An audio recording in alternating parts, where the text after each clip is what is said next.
భక్తులకి భక్త మహాశయులకి శ్రీ శ్రీ శ్రీ షిరిడి పుష్కర ద్వారక సాయినాథ అనుగ్రహాలు ఎలవేలా ఉన్నానండి. ఈరోజు శ్రీ షిరిడి పుష్కర ద్వారక సాయిబాబా అందరిలో అష్టమ వార్షికోత్సవ సందర్భంగా ఈరోజు విశేషమైన పూజా కార్యక్రమం నిర్వహించడం జరిగింది. ఈరోజు ఉదయం 5:15 కాకడ హారతి, తదనంతరం గణ పూజ, పుణ్యావచనం, తదనంతరం బాబావారికి మహాన్యాసపూర్వక రుద్రాభిషేకం, నూతన వస్త్రాలంకరణ, నీరాజన మంత్రపుష్పం, అలాగే ఉదయం 9 గంటలకు మండపారాధన, తదనంతరం లక్ష్మీ గణపతి, దత్తసాయి, ఆయుష్య సూక్తం, ఆయుష్య సహిత మన్య సూక్త హోమము, అలాగే లక్ష్మీనారాయణ హోమం, నవగ్రహాలు నిర్వహించడం జరిగింది. తదనంతరం భక్తులకి వేద ఆశీర్వచనము, అలాగే మధ్యాహ్నం ఆరతి అనంతరం బాబావారి యొక్క అన్నప్రసాద వితరణ నిర్వహించడం జరిగింది. అలాగే ఈరోజు సాయంత్రం 5:30 అంగరంగ వైభవంగా మహిళా భక్తుల కోలాలతో, భక్తుల ఆనంద కోలాలతో ఈరోజు 5:30 బాబావారి యొక్క రథోత్సవ కార్యక్రమం నిర్వహించడం జరిగింది సారపాక పురలో. కావున అందరూ కూడా ఈ యొక్క కార్యక్రమంలో పాల్గొని తీర్థప్రసాదం స్వీకరించి శ్రీ శ్రీ షిరిడి పుష్కర ద్వారక సాయిబాబారి అనుగ్రహాల పాత్రలు. అలాగే ప్రతి గురువారం కూడా మహాన్నదాన కార్యక్రమం నిర్వహించడం కావున అందరూ కూడా బాబావారి మందిరానికి విరాళాలు అందజేసి శ్రీ షిరిడి పుష్కర ద్వారక సాయిబాబారి అనుగ్రహాలు పాత్రలు కావాల్సిందిగా కోరుచున్నాం. జై సాయిరాం, జై గురుగారు. భద్రాద్రి కొత్తగూడెం జిల్లా సార్పాక విలేజ్ లో వెలిసినటువంటి శ్రీ శ్రీ షిరిడి పుష్కర ద్వారకా సాయిబాబా వారి 8వ వార్షికోత్సవంలో భాగంగా ఈరోజు ఉదయం చక్కటి హోమ కార్యక్రమాలు జరిగాయి. గణపతి హోమం, మృత్యుంజయ హోమం, సుదర్శన హోమం, చక్కటి హోమం జరిగాయి. ఇప్పుడు భక్తులందరికీ కూడా అన్న ప్రసాద కార్యక్రమం జరుగుతుంది. అలాగే ఈరోజు సాయంత్రం డీజేలతో, మేళ తాళాలతో, డప్పు వాయిద్యాలతో అఖిలాండ కొట్టి బ్రహ్మాండ నాయకుని రథం ఊరేగింపు సారపాక పురవీధులలో అంగరంగ వైభవంగా జరగబోతుంది. అలాగే ఈ టెంపుల్ గురించి చెప్పాలంటే ఈ బాబావారు చాలా పిలిస్తే పలికే దైవంగా విరజిల్లుతున్నారు. ఈ టెంపుల్ జరిగే కార్యక్రమాలు గురు పౌర్ణమి, విజయదశమి, దత్త జయంతి ఇలాంటి కార్యక్రమాలు చక్కగా జరుగుతాయి. బాబా కార్యక్రమాలు అన్నీ కూడా కార్తీక మాసంలో అయ్యప్పలందరికీ కూడా అన్నప్రసాదం ప్రతి గురువారం అన్నప్రసాదం జరుగుతూ ఉంటుంది. లేదు అనుకోకుండా ఈ యొక్క ఆలయం గురించి చెప్పాలంటే ఎవరో ఊహించి కట్టింది కాదండి. ఈ యొక్క ఆలయం పుష్కరాల టైంలో బాబావారు రావడం జరిగింది. వారు వచ్చిన తర్వాత కొంతమంది భక్తులతో స్వయంగా వారు మాట్లాడి, కళ్ళలోకి వెళ్ళి మాట్లాడి, స్వప్న దర్శనం ఇచ్చి ఈ యొక్క ఆలయం బాబా స్వయంగా నిర్మించుకున్నారు. ఆ బాబావారు పుష్కరాలలో వచ్చిన బాబావారు గురుస్థానంలో ఉండటం జరిగింది. మరి పెద్ద బాబావారు జైపూర్ వెళ్ళి 5 అడుగుల 2 అంగుళాలు బాబావారిని జైపూర్ తీసుకురావడం జరిగింది. ఆ బాబావారు షిరిడి వెళ్ళి ఖండోబా మందిరంలో పూజా కార్యక్రమం తీసుకొని షిరిడిలో అధికారినే మహా పెద్ద పంతులు గారితో పూజా కార్యక్రమం చేయించుకొని షిరిడిలో నిద్ర చేసి సారపాక చేరుకున్నారు బాబావారు.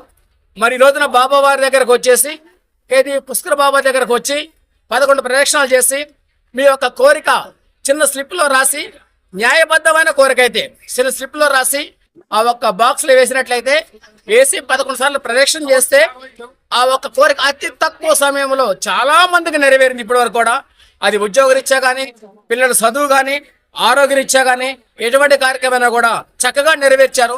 ఆ భక్తులు చెప్తూ ఉంటే ఎంతో ఆనందంగా ఉంటుంది. ఈ బాబావారు ఇంత చక్కటి కార్యక్రమాలు చేస్తున్నారు ఆ సారపాకలో కూర్చుని చెప్పేసి జరిగింది. ఈ యొక్క ఆలయానికి ఋషులు, పెద్ద పెద్ద మహానుభావులు ఎందరో వచ్చేసి ఈ బాబాను దర్శించుకున్నారు.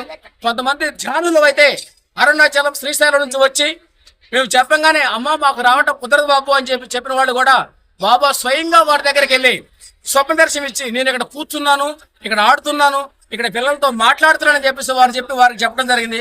వారు పొద్దున్నే మా కమిటీ వారికి ఫోన్ చేసి, నాకు ఫోన్ చేసి చెప్పేసి ఈ బాబా ఇంత పవర్ఫుల్లా, ఇంత పిలిస్తే పలుకుతున్నారా, వీరిని దర్శనం చేసుకుంటామని చెప్పేసి భద్రాచలం రాముల వారి దర్శనానికి వెళ్ళవలసిన భక్తులు కూడా షిరిడి సాయిబాబా టెంపుల్కి వచ్చేసి వారు దర్శనం చేసుకొని వారి అనుభూతులు కూడా మాకు ఫోన్ చేసి తెలియజెప్పారు.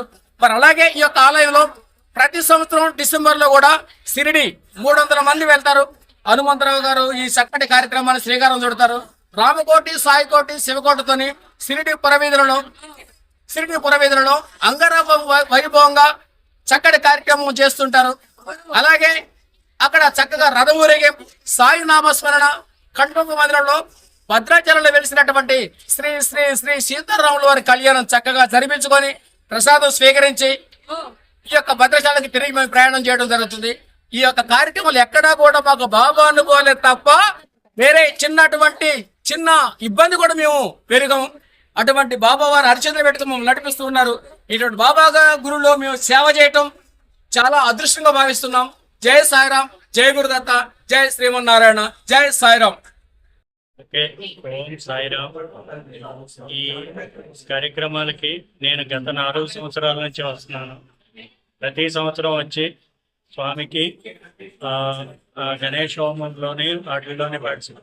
ఈ కమిటీ వాళ్ళు ఎంతో జాగ్రత్తగా, ఎంతో మర్యాదగా స్వామి పూజలన్నీ ఎంతో ఘనంగా సేవలు అందిస్తున్నారు.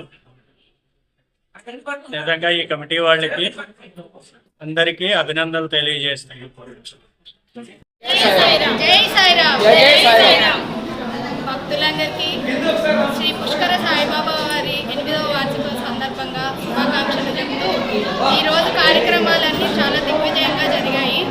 ఇక్కడ ముఖ్యంగా ఈ దేవాలయం ప్రాధాన్యత ఏంటంటే పుష్కర సాయిబాబా ముందు కోరిక కోరుకొని 11 ప్రదక్షిణాలు చేస్తే ఆ కోరిక తప్పకుండా తీరుతుందని ఇక్కడ భక్తుల యొక్క నమ్మకం.